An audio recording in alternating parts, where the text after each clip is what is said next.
Starting with the glorious name of God, who is most beneficent and merciful. Today we are going to discuss about a new topic, that is horn. As you know that horn जो कि एक बहुत ही important organ है, defensive हो या offensive, it is very helpful for the defense of their territory of an organism.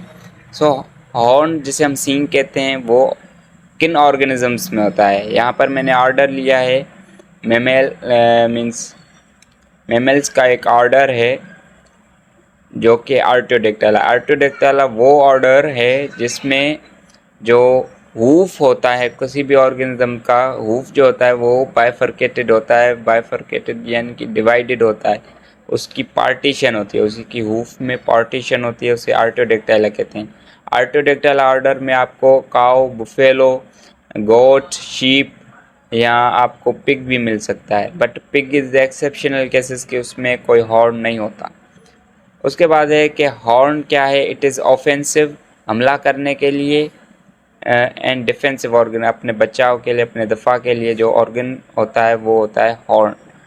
True horn consist of A core of dermal bone, वो एक bone, dermal bone से बना हुआ होता है और वो ही एक ट्रू हॉर्न होता है। Covered by the horny epidermal sheath and are never shed. True horn कभी शेड नहीं होता। जैसे आपने गोट के हॉर्न को देखा होगा या काव या बुफेलो के हॉर्न को देखा, तो वो कभी शेड नहीं होते, वो कभी झड़ते नहीं हैं, वो कभी टूटते नहीं हैं, एक्सेप्ट के उनकी कोई लड़ाई ना हो जाए या कोई एक्सीडेंट वगैरह से उसका सींग ना टूट जाए, अदरवाइज नेचुरली कोई भी शेडिंग वगैरह अकर नहीं होती है। Then it is the product of stratum corneum. Stratum corneum is nothing but a dead and keratinized layer of the skin. Skin के ऊपर जो केरेटिनाइज्ड डेड लेयर बन जाती है उसे हम कहते हैं स्ट्रेटम कॉर्नियम। सेकंड, उसका ही प्रोडक्ट क्या है? अपना हॉर्न जो है स्ट्रेटम कॉर्नियम का ही प्रोडक्ट होता है। उसके बाद है horn of rhinoceros differs from the horn of artiodactyla. अब राइनोसोरस तो आर्टियोडेक्टाइला में नहीं आता, वो तो पेरिसोडेक्टाइला में आता है, तो ये हॉर्न तो राइनोसोरस में भी होता है। तो वो हॉर्न जो है बहुत ही डिफरेंट होता है by the horns of the artiodactyla, because it is composed of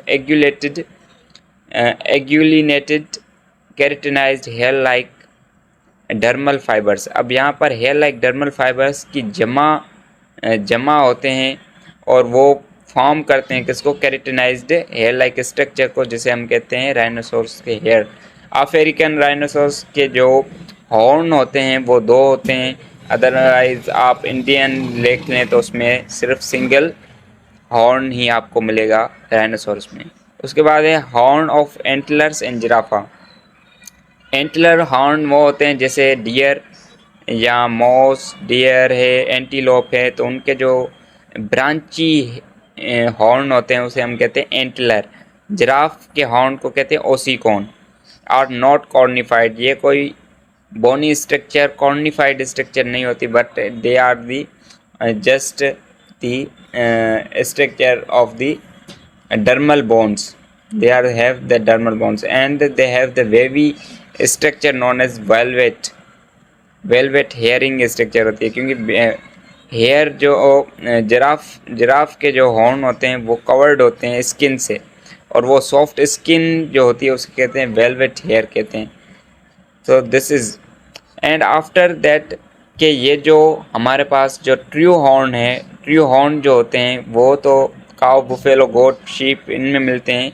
antler और ओसिकोन ट्रू हॉर्न नहीं है, क्योंकि एंटलर जो है आप देखते हैं कि कैसे डियर वगैरह में वो झड़ जाते हैं due to some season like the rutting season. Rutting season में क्या होता है? आफ्टर ऑटम ये अपने डिफेंसिव मैकेनिज्म को भूल जाते हैं, वो छोड़ देते हैं, डिफेंसिव ऑफ टेरिटरी को छोड़ देते हैं, और इनमें जो है टेस्टोस्टेरोन लेवल भी कम हो जाता है। टेस्टोस्टेरोन लेवल कम हो जाता है, blood supply to their horns, horn पर जो है हॉर्न की तरफ जो ब्लड सप्लाई रुक जाती है तो उसके जो हॉर्न होते हैं वो वीक होना शुरू हो जाते हैं, टेस्टोस्टेरोन कम होता है तो ये शेड होना शुरू कर देते हैं, और that's why they are not true horn. True horn कभी शेड नहीं होते। आई होप कि आपको ये लेक्चर समझ में आया होगा। अगर समझ में आया है तो लाइक, शेयर और सब्सक्राइब करना ना भूलें। Thank you very much.